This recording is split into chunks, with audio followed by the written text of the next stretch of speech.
warahmatullahi wabarakatuh. Waalaikumsalam warahmatullahi wabarakatuh. Selamat pagi Ananda semuanya. Pagi Bu. Apa kabar hari ini? Baik Bu. Alhamdulillah. Baik Ananda, pada semester kali ini bertemu lagi dengan Ibu pada mata pelajaran biologi. Nah, pada semester kali ini Ananda akan belajar dengan Ibu. Ini merupakan pertemuan pertama kita di semester 2 ini. Baik Ananda, sebelum memulai pelajaran, ada baiknya kita berdoa terlebih dahulu. Kepada ketua kelas, silahkan pimpin doanya.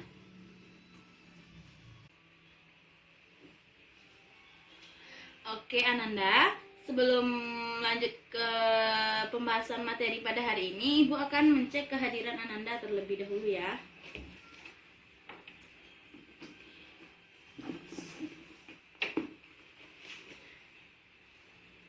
Yazid Kefazawanda, Hadir Bu. Dice. Oke Ananda, untuk hari ini Ananda hadir semuanya ya.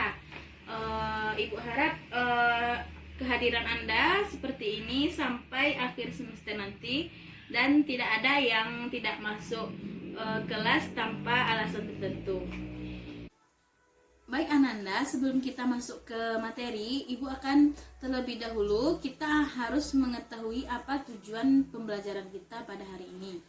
Nah, untuk tujuan pembelajaran kita pada hari ini, tadi kan kita akan membahas prinsip-prinsip dasar klasifikasi makhluk hidup dalam 5 kingdom. Nah, tujuan yang pertama yaitu kita mampu menjelaskan pengklasifikasian makhluk hidup. Kemudian yang kedua itu kita menjelaskan tujuan dan manfaat klasifikasi makhluk hidup. Kemudian tujuan selanjutnya yaitu kita dapat membedakan dasar pengklasifikasian makhluk hidup. Ananda, pada hari ini kita akan membahas 4 submateri. Yang pertama itu kita akan membahas prinsip pengklasifikasian makhluk hidup. Kemudian yang kedua kita akan membahas tujuan dan manfaat pengklasifikasian makhluk hidup. Yang ketiga kita membahas tentang cara membedakan klasifikasi makhluk hidup.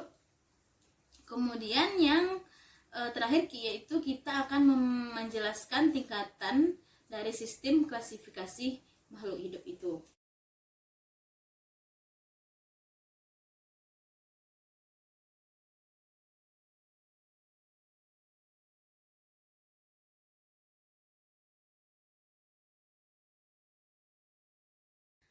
Oke, baik Ananda semuanya. Pertama kita akan membahas tentang prinsip klasifikasi makhluk hidup.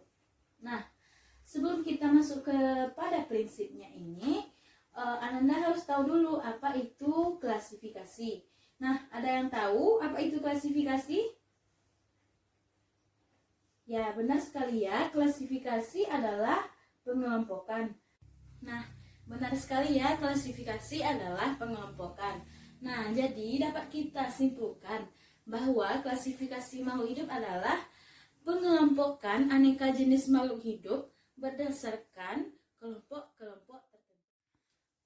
Ananda, untuk prinsip klasifikasi makhluk hidup ini berdasarkan biasanya dan pada umumnya didasarkan pada ilmu taksonomi.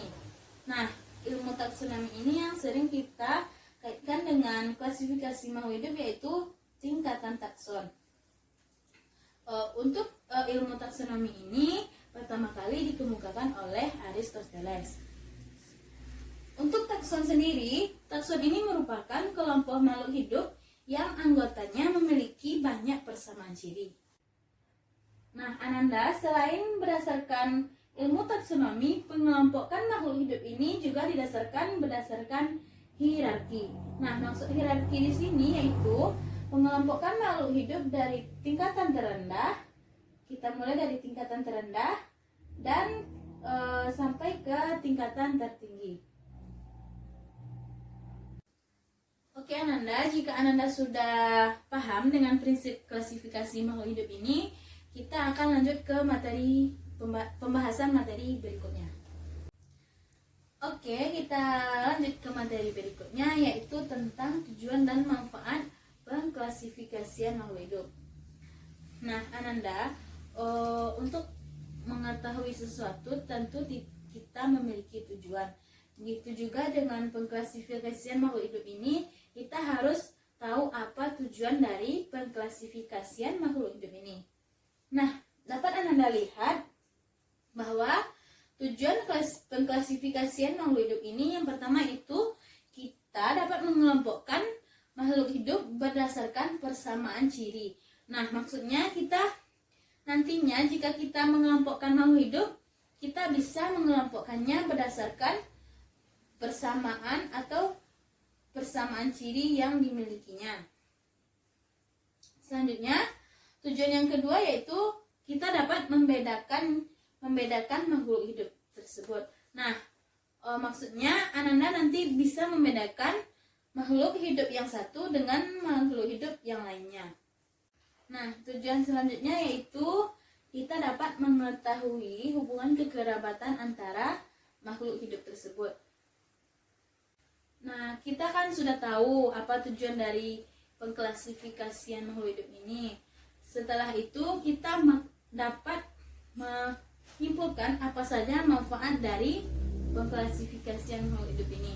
Yang pertama, manfaatnya adalah dapat memudahkan kita untuk mempelajari aneka makhluk hidup yang sangat beragam di muka bumi ini. Kemudian, manfaat selanjutnya yaitu kita dapat mengetahui hubungan kekerabatan antara makhluk hidup yang satu dengan makhluk hidup yang lainnya. Ananda, untuk materi tujuan dan manfaat pengklasifikasian makhluk hidup ini, Ibu rasa Ananda sudah paham, karena materi ini tidak terlalu sulit, hanya perlu pemahaman dari Ananda saja. Untuk materi ini tidak ada yang diragukan, tidak ya? Oke. Jika tidak ada yang diragukan, maka kita lanjut ke pokok pembahasan selanjutnya. Oke, kita masuk ke pembahasan selanjutnya, yaitu tentang dasar klasifikasi makhluk hidup. Nah, dasar-dasar klasifikasi makhluk hidup ini ada 4. Yang pertama itu ada klasifikasi alamiah, kemudian klasifikasi modern, filogenetik, dan klasifikasi buatan. Oke, kita masuk ke klasifikasi alamiah. Nah, klasifikasi alamiah ini merupakan klasifikasi yaitu membentuk takson-takson yang alamiah. Nah, klasifikasi alamiah ini dikemukakan oleh Aristoteles.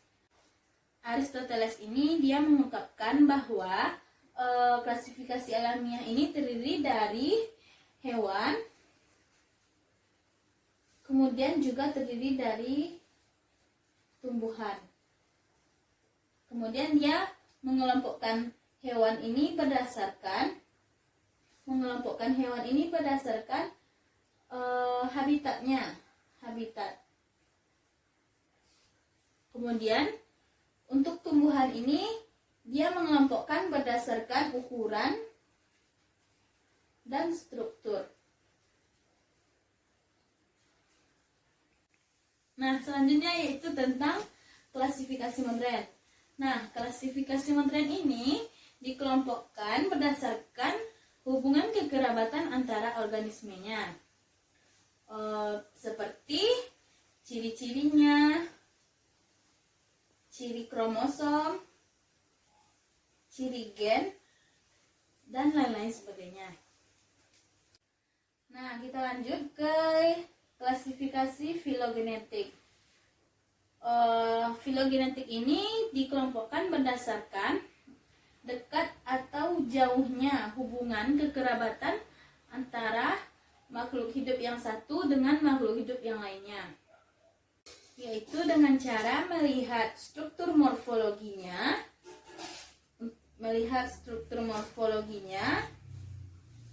kemudian melihat struktur anatomi,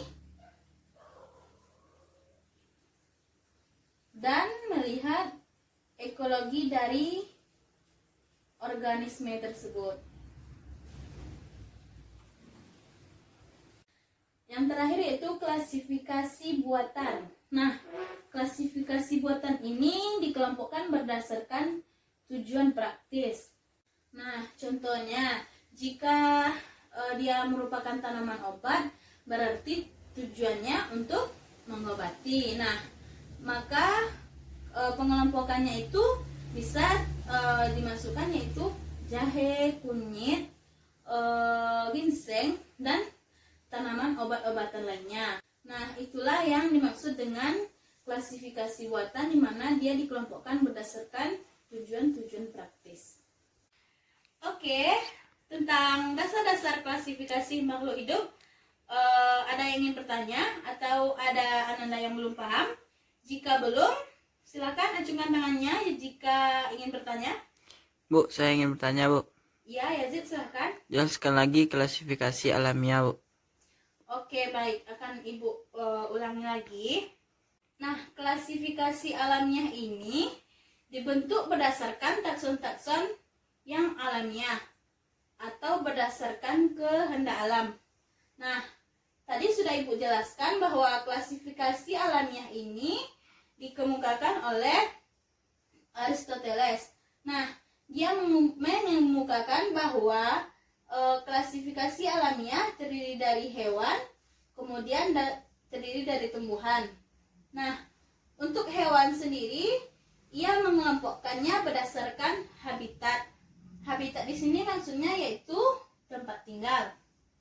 Selanjutnya, yaitu tumbuhan, ia mengelompokkan tumbuhan itu berdasarkan ukuran dan kemudian berdasarkan struktur. Sampai di sini paham? Paham, Bu. Paham, Bu. Oke. Selain itu ada yang ingin bertanya? Oke, sepertinya tidak ada ya. Berarti Ibu anggap Ananda sudah paham tentang dasar-dasar klasifikasi makhluk hidup. Baik Ananda, kita masuk ke sistem klasifikasi 5 kingdom. Nah, pertama itu ada yang namanya Monera. Kemudian yang kedua ada Protista. Nah, Protista ini juga dibagi dua, yaitu Protista mirip hewan dan Protista mirip tumbuhan. Kemudian yang ketiga itu ada fungi. Yang keempat itu ada plante.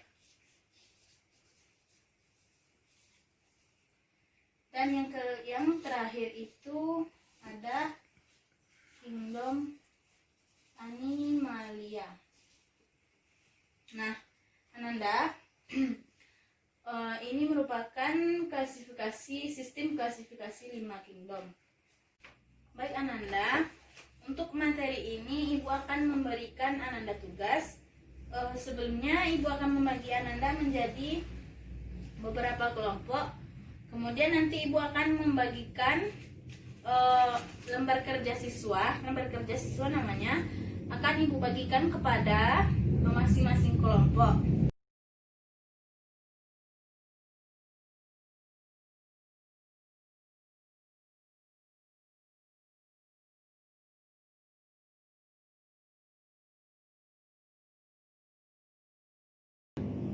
Nah, di lembar kerja siswa itu sudah Ibu buatkan apa tujuannya, alat apa yang akan digunakan, kemudian sumber dan cara kerja, kemudian juga ada tabel kerja, dan yang terakhir itu ada pertanyaan-pertanyaan yang harus Ananda jawab.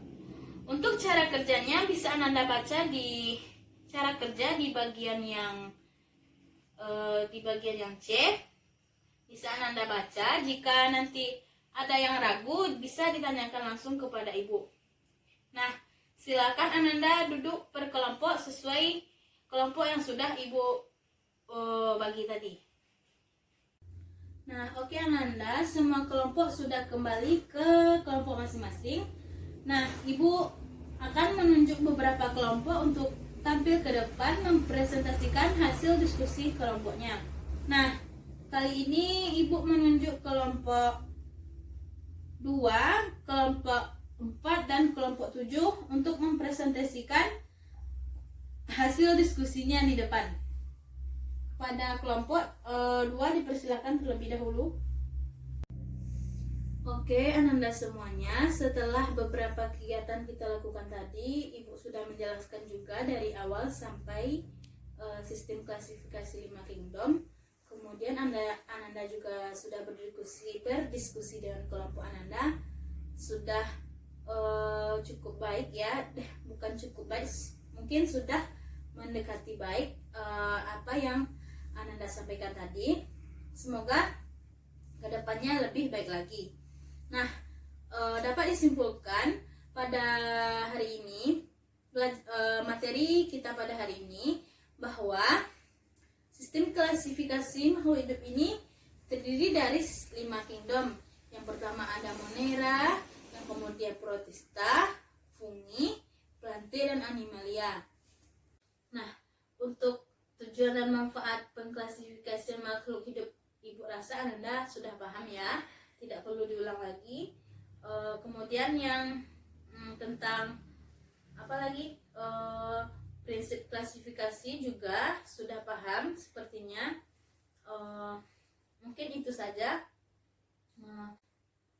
Dan selanjutnya Ananda, pengalaman pertama Ibu mengajar di kelas 10 ini, pengalaman yang Ibu rasakan itu, pengalaman pertama itu sangat berkesan. Ananda juga semangat, dan tadi waktu Ibu menjelaskan, Ananda juga menyimak dengan baik. Mari kita berikan aplaus untuk kita semua. Oke Ananda, waktu pembelajaran kita pada hari ini hampir habis. Mungkin untuk pertemuan kali ini sampai di sini saja. Kita lanjutkan di minggu depan. Nah, untuk materi minggu depan, Ibu harapkan Ananda membaca materinya di rumah dahulu. Nanti waktu pertemuan selanjutnya, Ibu akan memberikan kuis, semacam kuis untuk mengetahui seberapa kemampuan Ananda dan apakah Ananda belajar di rumah. Nah, Ibu akan memberikan kuis sebelum kita masuk ke materi minggu depan. Oke Ananda, sampai di sini dulu pertemuan kita pada hari ini. Ibu mohon maaf jika ada kata-kata yang salah, dan semoga materi yang kita pelajari hari ini bermanfaat untuk kita semua, terutama bagi Ananda. Sekian dari Ibu akhiri. Assalamualaikum warahmatullahi wabarakatuh. Waalaikumsalam warahmatullahi wabarakatuh.